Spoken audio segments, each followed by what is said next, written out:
Hi అండి, welcome back to my channel Sravanthi నాలా cooking recipes. ఈరోజు రెసిపీ వచ్చేసి పచ్చి కొబ్బరితో కొబ్బరి లడ్డూలు ఏ విధంగా ప్రిపేర్ చేసుకుందామో చూద్దాము.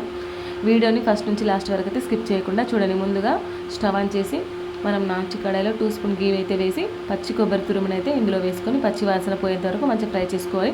మనం కొబ్బరిని ఫ్రెష్గా కడిగి తుడిచిన తర్వాత మనం కొబ్బరిని బాగా సన్నగా అయితే గ్రైండ్ చేసుకోవాలి. ఇలా చేసుకోవడం వల్ల ఒకటే విధంగా లడ్డు సాఫ్ట్గా మంచిగా వస్తుంది. ఇలా కలిపిన తర్వాత మరొక స్పూన్ గీ యాడ్ చేసి మనం బ్రౌన్ కలర్ వచ్చేంత వరకు కొబ్బరిని అయితే మంచిగా గీలో అయితే ఫ్రై చేసుకోవాలి.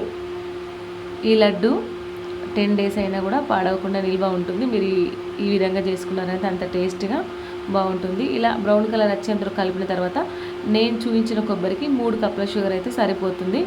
ఇలా 3 cups షుగర్ వేసిన తర్వాత ఒకసారి కలుపుకున్న తర్వాత కొద్దిగా ఇలాచీ పౌడర్ ఇలా వేసి కలిపిన తర్వాత కొద్దిగా పాలు అయితే యాడ్ చేయాలి. ఇందులో పాలు యాడ్ చేయడం వల్ల మనకు షుగర్ అయితే మొత్తం మిక్స్ అయి కరిగిపోతుంది. ఆ తర్వాత కాజు బాదం నట్స్ అయితే వేయాలి. అన్నీ బాగా మిక్స్ అయ్యేంత వరకు అయితే ఒకసారి కలుపుకోవాలి.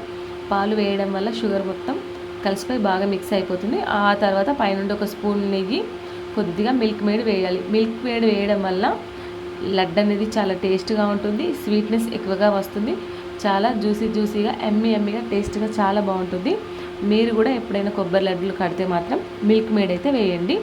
ఈ విధంగా బాగా మిక్స్ అయ్యేంత వరకు మనం కలిపిన తర్వాత స్టవ్ అయితే ఆఫ్ చేసి ఒకసారి ఒక 5 minutes వరకు చల్లారించుకోవాలి. ఇలా చల్లారిన తర్వాత మనం చిన్నగా ఈ విధంగా అయితే లడ్డూలు కట్టుకోవాలి. ఒకదాని తర్వాత ఒకటి మనం ఈ విధంగా చిన్నగా లడ్డూలు కట్టుకొని ప్లేట్లోకి అయితే తీసుకోవాలి. మీ ఇంట్లో కూడా ఎప్పుడైనా ఒకవేళ లడ్డు ట్రై చేయాలనుకుంటే ఈ విధంగా అయితే ట్రై చేయండి. చాలా బాగుంటుందండి. మరి నా వీడియో కనుక మీకు నచ్చినట్టయితే like, share, comment, please subscribe మాత్రం మర్చిపోకండి. Bye bye.